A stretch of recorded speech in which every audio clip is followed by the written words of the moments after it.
Good evening, friends of the creaking door.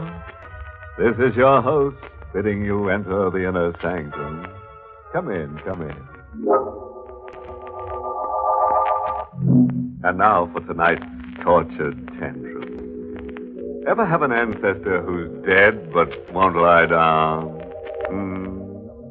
Can't happen, huh? Okay, Bub, hang on and we'll demonstrate. We're in an ancient cemetery hidden in a lost valley somewhere outside an old New England town. The stone face of a mausoleum reads 1790. Behind its iron door, the ancient dead sleep in sealed vaults. Beside the dead, trapped in the mausoleum, is a man. He's haggard, glassy-eyed, like a man suspended between life and death. The man rallies his dying energies to tear at the door, to break his hand in a final desperate attempt at escape. Gotta get out! I gotta get out of the fortune's not good! It's not good! Thank you! Thank you! You can't let me die! Don't let me die! The ransom is yours! Go! Drink it all of it! Here! Take it for yourself, only stop! The lion will sit empty-handed, broke, without a dime in the world. Exactly the way I began. Exactly the way I began. 6 weeks ago, I came to this jerkwater town of Hillcrest to claim a worthless white elephant. A state called Highgate. It's been in my family since the Battle of Bunker Hill. I was the missing heir. Finding me cost the trustees more money than the estate was worth. That's the picture, Mr. Lyon. It's a big estate, but the land's been neglected too long, and the buildings are about ready to fall down. Now, if the inheritance raised your hopes any, I'm Well, what sorry. about cash, other property? Stocks, maybe? No, the tax collector sees what little there was for arrears. There isn't a cash penny in sight for you, young fella, unless you chance to run into your grandfather's boodle. My great-grandfather? Yep, your great-grandfather, Daniel Zenga.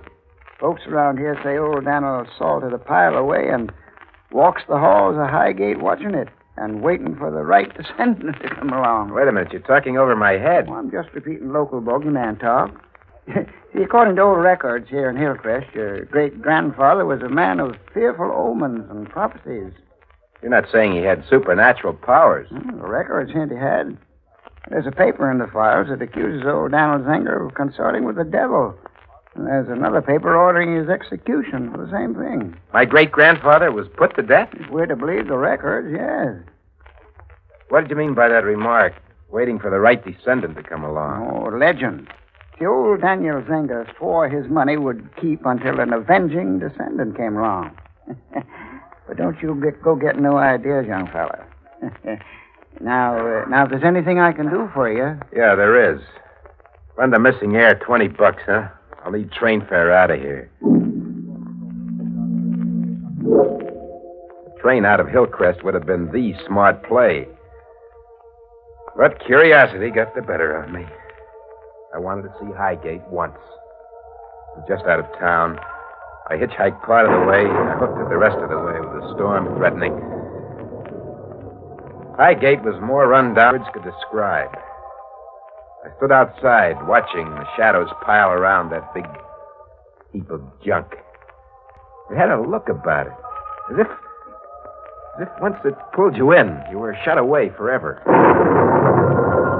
Before I knew it, I was heading inside, as if I couldn't help myself. But it wasn't pulling. I was being pushed in, as if there were someone at my back. I was inside, and the door banged shut. It was the wind, I told myself. The door had been open, and the wind had blown it closed. But I had a feeling that I wasn't alone. I felt a presence near me, pushing me toward a sputtering yellow light in a square library room. So, Who are you? They want us. You wouldn't be Theodore Zenger then. I'm Ted Lyon. What are you doing here? At the moment, making notes. I'm the town librarian. What are those books you got there? The remnants of Daniel Zenger's personal library. There are many fascinating writings here. My great-grandfather's writings, you said? Yes. In addition to his other reputed talents, Daniel Zenger was a prolific penman. What do the manuscripts say? I can't tell as yet. The language is English, but much of it is in an old, obscure dialect. I would need to examine and interpret them. That is, if you have no objection. No, I haven't. You can make a bundle of the stuff, take it along with you, and dope out what it says on one condition. One condition? Uh-huh. That you tell me what it says first. I dropped around to see the old librarian the next night. Shades were down. Library hours were over. Old Hillary Waters let me in. His face seemed to be burning with excitement. I've made an amazing discovery. A most amazing discovery. Your great-grandfather was put to death. Oh, that's no discovery. Don't interrupt, please. I have documentary proof that Daniel Zenger was a man of extraordinary vision and prophecy. Shall I present my proof? First, tell me, was he rich? From all indications, fabulously rich. He accumulated a princely fortune. And he did what with it? I cannot say. But that is of minor importance. It is the remarkable scope of his prophecies I am principally interested in. Okay, spill it. What did he prophesy? In these manuscripts, written in the 18th century, in about the year 1790, Daniel Zenger predicted Napoleon's defeat at Waterloo, our civil war between the states, and the rise of Abraham Lincoln, and the First and Second World Wars. You're kidding. I'm in earnest. There were other remarkable predictions. Your name is Theta Zenger, Lion. 4 generations removed from Daniel Zenger. Yeah? What about it? This obscure passage I came across in his book of predictions. In the 4th generation, a lion will come to the crest of the hill. And then, over High Gate. What are you eyeing me for? Me? You're thinking the references to me? Yes. I must think that. A lion. That is you, plainly. Theodore Lyon. And you're the 4th generation. And the crest of the hill is Hill Crest. This town. And you're the master of Highgate now. What does the rest of it say? He will first silence the waters, then capture the jewel from the king. Thirdly, after 7 days of wanton darkness, he will fling a tarnished stone into the earth, and a flame in the sky will show him the 4 keys. There's a final line. Read it. And the lion will sit with a ransom at his feet, and the winds will steal him from the wrath of the world. Funny change had come over the old librarian.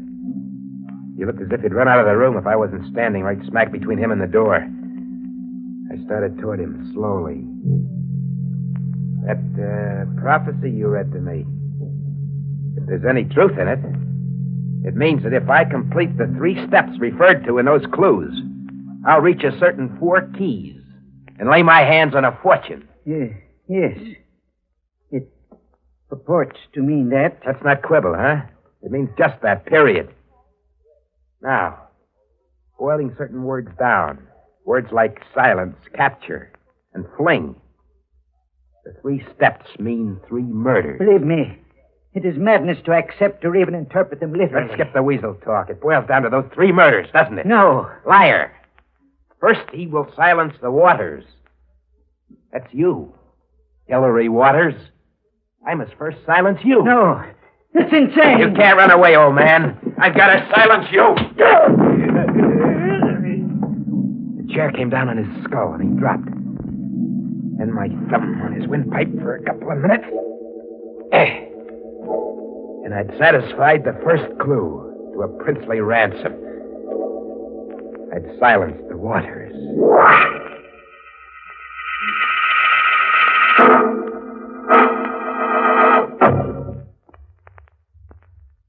He will silence the waters. Is there anybody around whose name is stream, flood, lake, or maybe river? Old Librarian Waters had a look in the book And the prophecy took. His name's Muddy Waters now. A lion will reign over the high gate. Yeah. If our hectic hero keeps on exterminating quaint old scholars, I predict a lion will take it on the land. Let's verify my prediction, shall we? Okay, lion, roar. I propped old Hilary Waters on a chair at his desk. There wasn't a telltale mark on him. He looked as if his heart had backed up on him while he was poring over his books. I moved into Highgate, with old Daniel Zenger's second clue burning in my brain. He will capture the jewel from the king. What did it mean? Couldn't even begin to figure it out. All I could do was wait and watch. Months dragged by. Then one night at the railroad depot, I watched the signal flag go up. Watching the trains roar by and sometimes stop was a way of getting a peek at the world outside of Hillcrest. I watched a girl get off. Young. Made up and dolled up in a style that yelled for a second look. She looked like my world. A big town, bright lights, fast talk. I moved toward her like a guy in the desert starts for a pitcher of water. The funny thing, she was coming right at me, too. Could you direct me to the nearest hotel, handsome? I could even carry your bags there. For a price. A local wolf, What's the price? Smile. Okay. Now pick up the bag. I'm Ted Lyon. You? Ruby Myers. Your business in Hillcrest? What are you, the local DA? No, I'm just a guy with time on his hands. I'm an advance agent. Advance agent? Ballyhoo. I nail up posters, hire a local hall, and I start the promotion and publicity going. It's really a man's job, but we women do it better. Who are you publicizing? Slugger Conlon, the middleweight prize fighter. Conlon's barnstorming, putting on exhibition bouts. He'll be here Friday night. Well, what are you doing after working hours? Between now and Friday night? Oh, I haven't thought about it yet. Got any suggestions? Honey, sister, I got 1 million.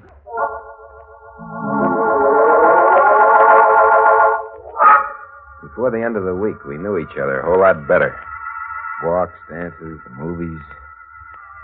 There was someone behind me, pushing me, as close to her as I could get. You're as nervous as a cat tonight. What's eating you? Nothing. What are you doodling? Doodling? Yeah, you've been scribbling absent-mindedly for an hour. Well, let's see it. He will capture the jewel from the king. That's a funny doodle. What does it mean? Oh, nothing. It's a line I read from a poem somewhere, maybe. Ted. What? We gotta break it up after tonight. I'm somebody's girl. In love with Slugger Conlon? No. Then why brush me off? Well, I've got to. The king's crazy jealous of me. If he saw you around, there'd be murder. Did you say the king? Did you call Slugger Conlon the king? That's his nickname among friends. Well, what's wrong? Nothing. Just the idea of losing you, that's all. Ruby. Yeah? Just came to me. Ruby is a precious jewel. Oh, now you're making with the sweet talk again. Come on, Jewel. Let's have a last dance before the king claims you. Capture the jewel from the king. Second clue in the prophecy had been right under my nose for a week, but I hadn't seen it. When Conlon came in one day ahead of his party, I was right there at the depot waiting for him. Ruby was back at the hotel, freshening up for her boyfriend. Slugger Conlon? That's me, kid. I'm Ted Lyon. I represent the town athletic committee. Welcome to Hillcrest. Oh, thanks, kid. Where can I dig a shower, a steak, and a flop in this flea town? My car's over there. Pile in. I'll drive you to a hotel. Deal.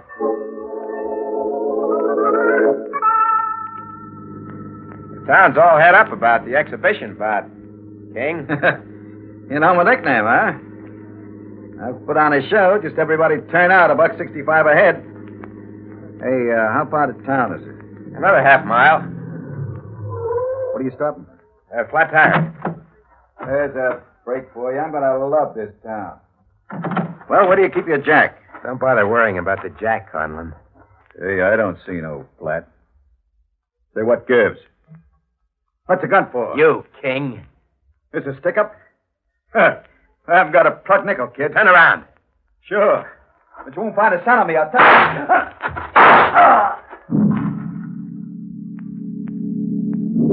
The King was dead. I buried him in an abandoned quarry, baggage and all. His party arrived the next day. They stewed over why Slugger Conlon hadn't showed up, and then they left the following Monday. Nobody thought of making a search for him, checking with the railroad. Luck was with me. The King had pulled more than one disappearing act before, and his crowd was used to it. The party left, but the jewel stayed. A week later, I married her.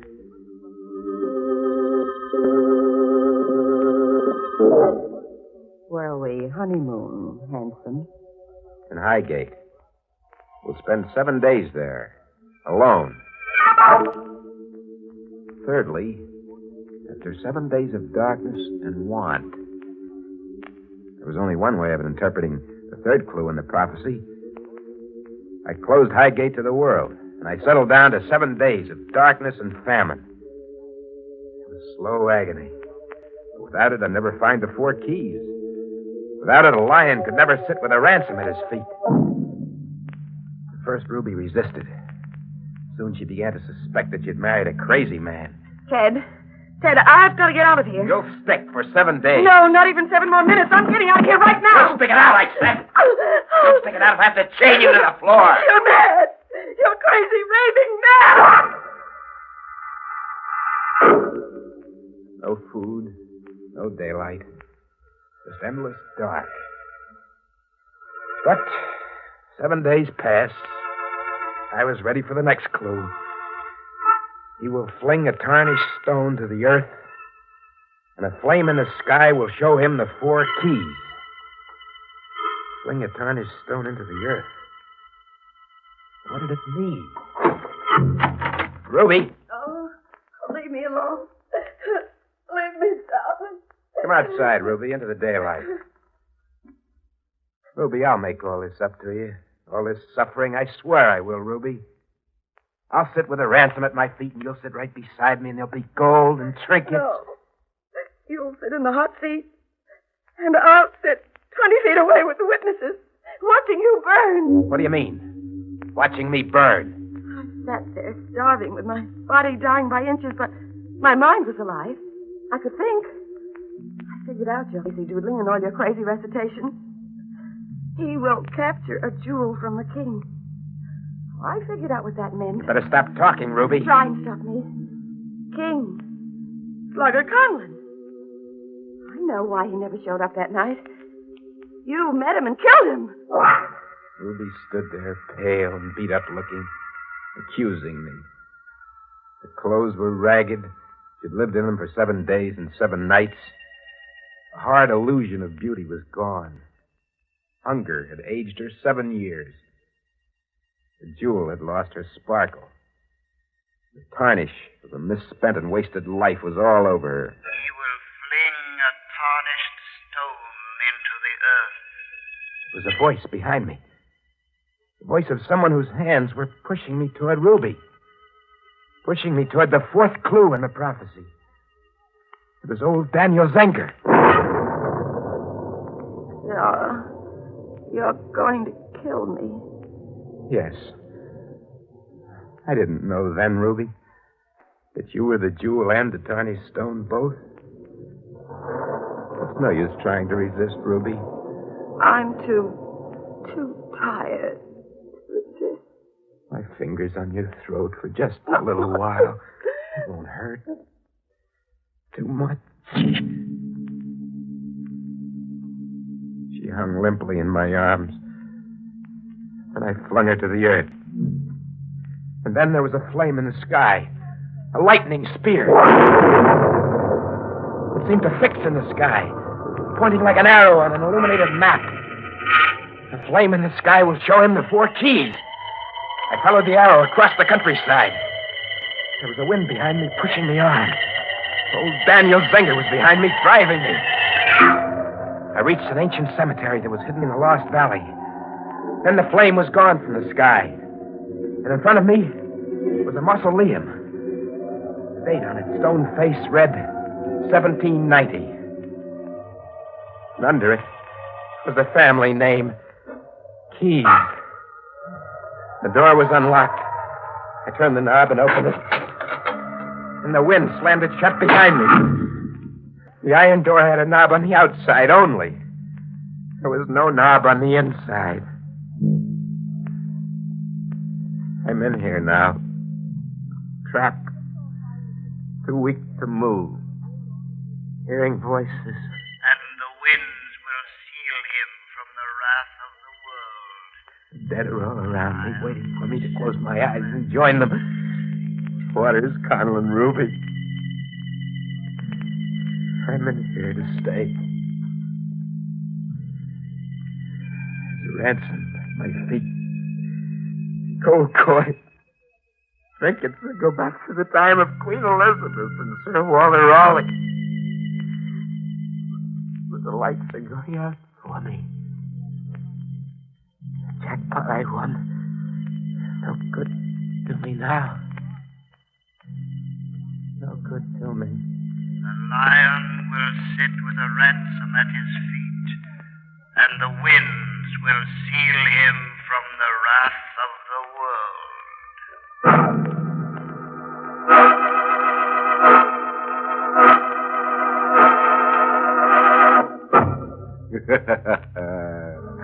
Now there's an industrious lion for you. He built his own cage. A pifflicated prophet named Pennypacker once said, lions in stone cages shouldn't throw predictions. What some fellas won't do for a buck. Kind of brings a moral popping out of a wide crack in my brain. If a dead ancestor cozies up to you, start traveling, Bob. Fan out on a horizontal line before all you can get is vertical transportation.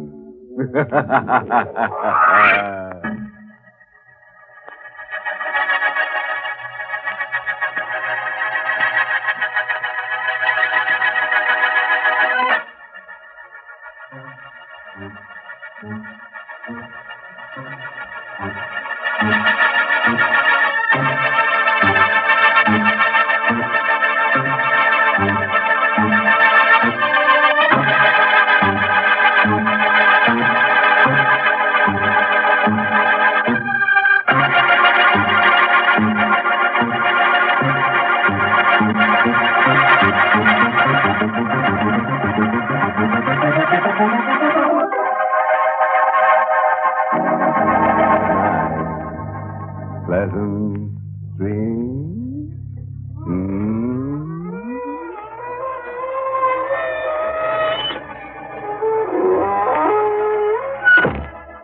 Inner Sanctum has been brought to you through the facilities of the United States Armed Forces Radio Service, the voice of information and education.